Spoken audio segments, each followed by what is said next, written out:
Robeston gyda mam, dad a fy chwaer Ellie-May. Ond un fy chwaer ar ôl yn byw yn Maenllwchod gyda Andrew. Fy hoff bwnc ydy Cymraeg achos mae'n cool iawn. Fy nas bwnc ydy mathemateg achos mae'n ddiflas iawn.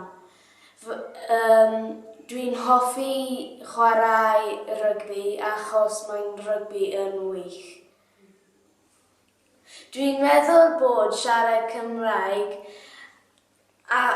yn bwysig iawn achos I want to be a police officer in the future and I think it is important to express my Welsh with other people. Before last year I wasn't really good at Welsh, ond nawr mae Cymraeg yn skill. My Welsh has improved as I've spoken it in and out of school. We have done many things in our school to encourage our Welsh, such as singing our pieces to remember them and playing games to learn things about Welsh. Yn y dosbarth, ar y bodd, I encourage my table to ask for things in Gymraeg, such as pens, pensiliau, rubber, llyd, and many other things.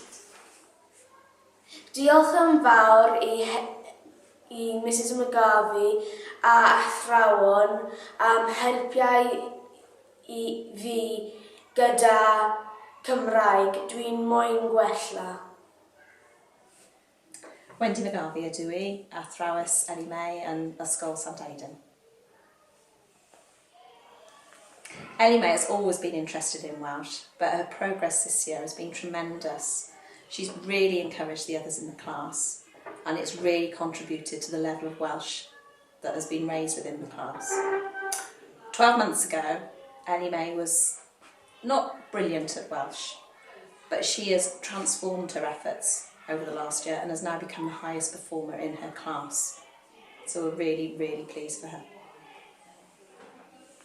Ellie-May actively promotes Welsh throughout the school, and every opportunity she will seek a chance to go and speak to all members of the school in Welsh and gets them to speak to her back.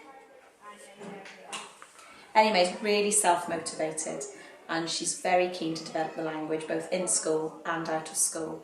She actively takes on board any Welsh homework that is set. Ellie-May is a child that finds English quite challenging, and to see her reach this level in Welsh is really pleasing because now her Welsh level's completely superseded her abilities in English, and I think that's just given her such a confidence boost in every area. Enw fy athro Cymraeg ydy Mr Morris.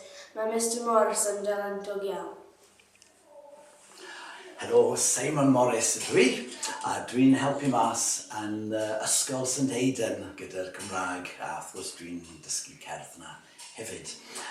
Mae Ellie-May yn gret, achos bob tro fi'n cerdded I mewn i'r ysgol yma, mae'n siarad â fi yn Cymraeg, a dwi'n credu bod hi'n siarad lot o Saesneg â fi o gwbl. A mae hwn yn anhygoel, achos dwi'n cofio, wel, o dechrau'r blwyddyn, gweud mis Tachwedd, mae pethau wedi newid siwt gymaint, yn enwedig ers mis Ionawr, mae pethau wedi troi rownd.